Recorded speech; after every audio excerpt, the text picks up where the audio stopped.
Hi guys, good evening everyone. My name is Utkarsh and welcome to the YouTube channel of Legal Edge by Top Rankers. MHCT के basics हमने समझ लेते हैं कि exam का pattern क्या है, डिवीजन क्या है, क्या कौन कौन से सेक्शंस आते हैं, कौन से अपने इंपॉर्टेंट कॉलेजेस हैं. Now let's discuss about the strategy. अब देखो ये दो तरह से रहने वाला है. Number one, for all those जिनके अभी 12th के एग्जामिनेशंस हैं, right. So I think pre boards चालू हो गए होंगे या सेकेंड प्री बोर्ड्स होंगे, and after that Feb end से you will be having a board examination जिनके बोर्ड एग्जामिनेशन है, right. And the other category would be जिनके बोर्ड एग्जामिनेशन नहीं है, जो ऑलरेडी ड्रॉपर है, राइट. अब ये दोनों अलग तरीके से काम करने वाला है, बट टाइम अपने पास उतना ही है, that is approximately 4 months 120 days. और हम इसको कैसे यूज करते हैं ये बहुत बहुत बहुत जरूरी होने वाला है, and that's what we are going to understand in the next 10 odd minutes, right. But ये ध्यान रखना, इफ यू आर समवन जिसने अपने बोर्ड एग्जामिनेशन भी देने हैं, वहां पर time is going to be very important, because आपको थोड़ा मैनेज करना पड़ेगा. तो जैसे क्लैट और स्कूल की पढ़ाई कर रहे थे, वैसे ही आप थोड़ा सा एमएचसीटी एंड स्कूल की पढ़ाई को मैनेज करना पड़ेगा. ऑब्वियसली जब बोर्ड एग्जामिनेशंस आए तो इसको थोड़ा साइड में रख दो, पूरा टाइम बोर्ड एग्जामिनेशंस को देना. बट उससे पहले, for example, let's say your board examinations are starting from 20th of Feb, तो 10th ऑफ फेब तक आप एमएचसीटी को टाइम दे सकते हो, मे बी 50-50 जा सकते हो. उसके बाद पूरा टाइम अपने 12th को दे देना, अपने बोर्ड एग्जामिनेशंस को दे देना. एंड ऑब्वियसली बीच में भी कुछ गैप्स होते हैं बिटवीन योर एग्जामिनेशंस, वहां पर भी ये हेल्प करेगा. बट जस्ट मेक श्योर कि, अच्छा, एग्जामिनेशन इजी रहता है mostly, her bar level of difficulty easy रहा है. बट क्योंकि लेवल ऑफ डिफिकल्टी इजी रहा है, तो वहां पे जो कट ऑफ है ना, वो ऊपर जाता है, तो हमें उसके अकॉर्डिंग भी खुद को प्रिपेयर करना होगा. चलो स्टार्ट करते हैं. नंबर वन, एमएचसीटी में अलग स्ट्रैटेजी क्यों? रीजन बीइंग, जो क्लैट में इस बार थोड़ा हो गया कि कट ऑफ ऊपर गया है, राइट. पहले देखने में लगा कि शायद थोड़ा सा मॉडरेट है पेपर, बट कट ऑफ तो और ज्यादा बढ़ गया. एमएचसीटी में हमेशा कट ऑफ ऊपर ही जाता है. तो जब वो 150 मार्क्स का था तब भी कट ऑफ ऊपर जाता था, और अब जब 120 का हो गया तो ऑब्वियसली और ऊपर जाने वाले, because number of questions reduce हो गए. तो अनटिल लेवल ऑफ डिफिकल्टी में हमें बहुत सरप्राइज मिले, राइट, जहां पर डिफिकल्ट लेवल के क्वेश्चंस आ जाए कुछ, वेरी लेस चांस जिसके, एंड उसमें फिर चांसेस ज्यादा हो जाएंगे कि कट ऑफ ज्यादा हो, राइट. तो आपको जो गलती करने का रूम है वो बहुत बहुत कम हो जाता है.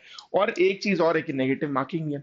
तो क्लैट एलिट में जहां हम थोड़ा बहुत डरते हैं कि नेगेटिव मार्किंग भी है, गलत ना हो जाए, यहाँ पे वो गलत होने वाले डर नहीं है. तो एक लेवल तक मुझे कॉन्फिडेंस रहेगा, मुझे वो आंसर्स आते हैं, उसके बाद आए नहीं आए you have to mark it, तो थोड़ा गेस वर्क भी वहां पे इंपॉर्टेंट हो जाता है.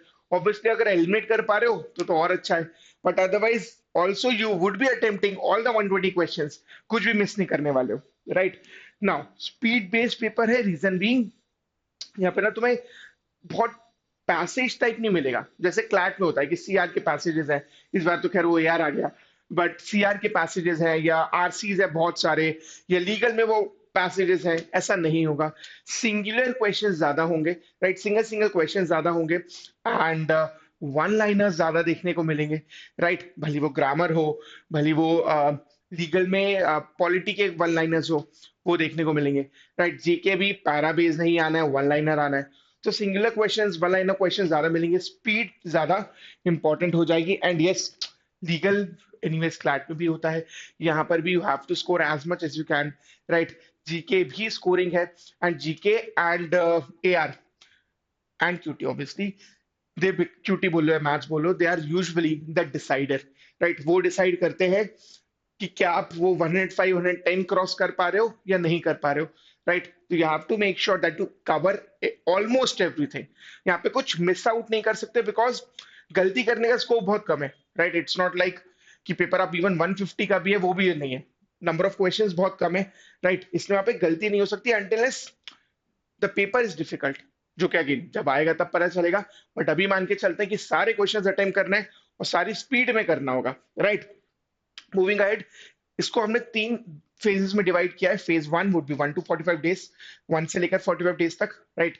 जब इनिशियल स्टेज होगा तो अपन बेसिक्स समझेंगे, राइट. तो लॉजिकल हो गया, लीगल हो गया, उसके basics. I know lot of you have already prepared for CLAT, तो हमें मोस्टली सब आता है. बट अगेन, ऑल दोज जो स्टार्ट कर रहे हैं, इवन जिन्होंने पढ़ा भी है, आप यहाँ पर थोड़ा स्पीड में जा सकते हो. जिन्होंने पढ़ा है ऑलरेडी आप थोड़ा स्पीड में उसको रिवाइज कर सकते हो बेसिक्स को, भले वो एआर हो गया, लॉजिकल सीआर हो गया या लीगल हो गया, राइट? Just make sure. अच्छा, अगर ट्वेल्थ भी है तो ऑब्वियसली वहां पे थोड़ा स्पीड में जाना ही पड़ेगा।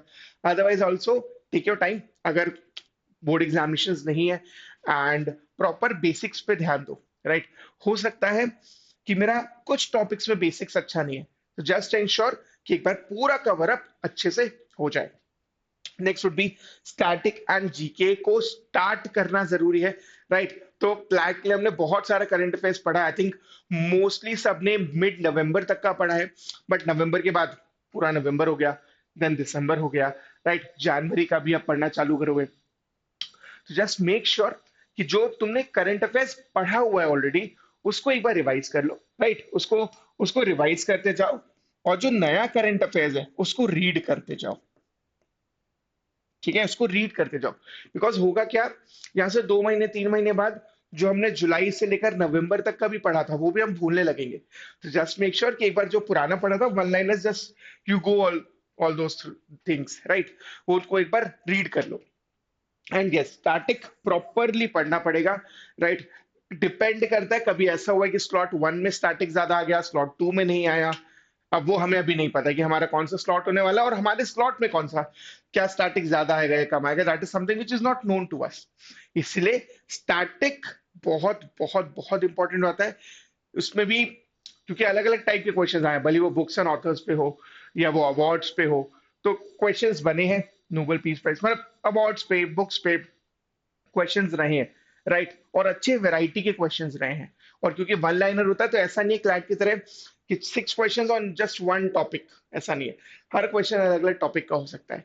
तो जस्ट इंश्योर कि स्टैटिक हो गया, ये सारी चीज हो गई, इनको पढ़ना स्टार्ट कर दो, बिकॉज इसको पढ़ोगे और फिर उसके बाद कम से कम 2 से 3 बार रिवाइज करना पड़ेगा।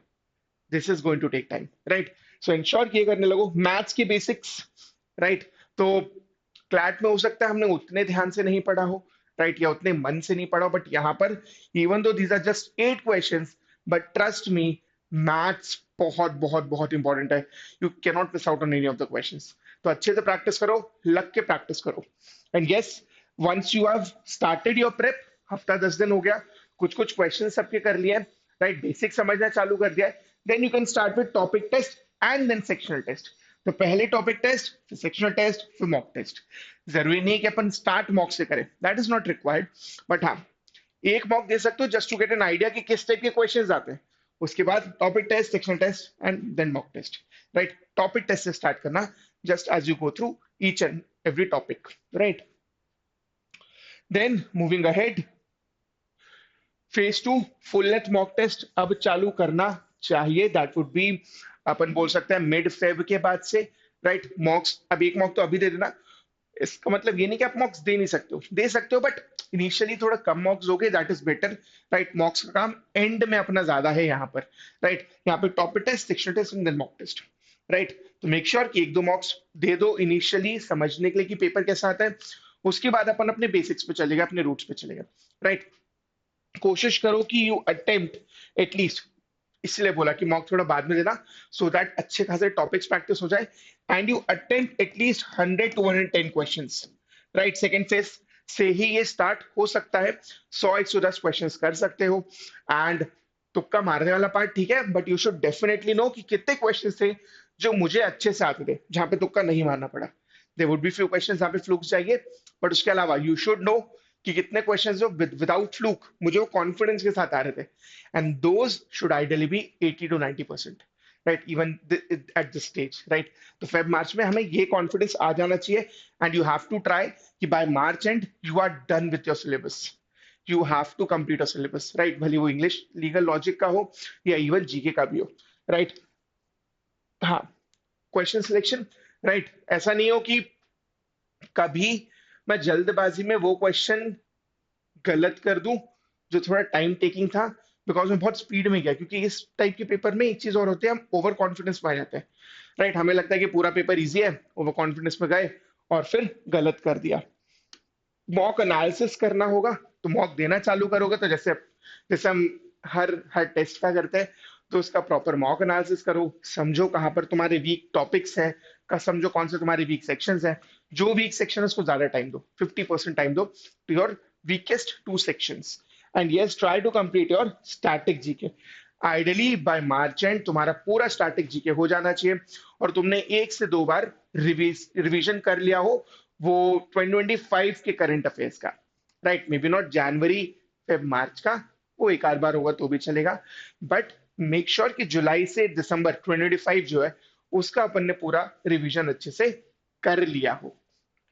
Then last but not the least, third phase and the most important phase, right? क्योंकि यहाँ पर ऐसा हो सकता है कि मुझे लगे बस एग्जाम हो जाए अब, बट ये सबसे इंपॉर्टेंट फेज होने वाला है। तो मेक श्योर कि वीकली मॉक्स दो, मॉक्स दोगे, मॉक्स का एनालिसिस करना है। जहां पर नंबर कम आ रहे हैं उनको हमें ज्यादा टाइम देना, तो जो अगेन वही, जो दो वीकेस्ट सेक्शंस है उसको 50% ऑफ द टाइम दो।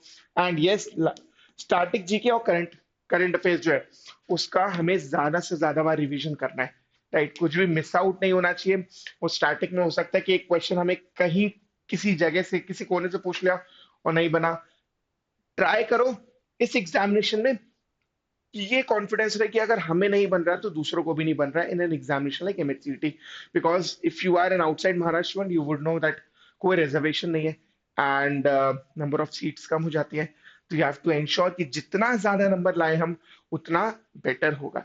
इसलिए ये फेज में हमें थोड़ा स्पीड में जाना है, अच्छे से मॉक्स देना है, प्रॉपर सिंसियरिटी, जैसे हम एग्जाम के दिन पे रहेंगे वैसे ही हमें मॉक्स देना है, प्रॉपर एनालिसिस करना है एंड गलतियां समझकर उस पर काम करना है, right? So that will be it from my side. Just make sure कि प्रॉपर पढ़ते रहो, कहीं पर फंसो, do connect with your mentor, right? बहुत जरूरी है यहाँ पर भी कि वो सिली मिस्टेक समझ में आए, वो स्ट्रैटेजी समझ में आए, और फिर हम आगे बढ़े। That will be it. Thank you so much, stay safe.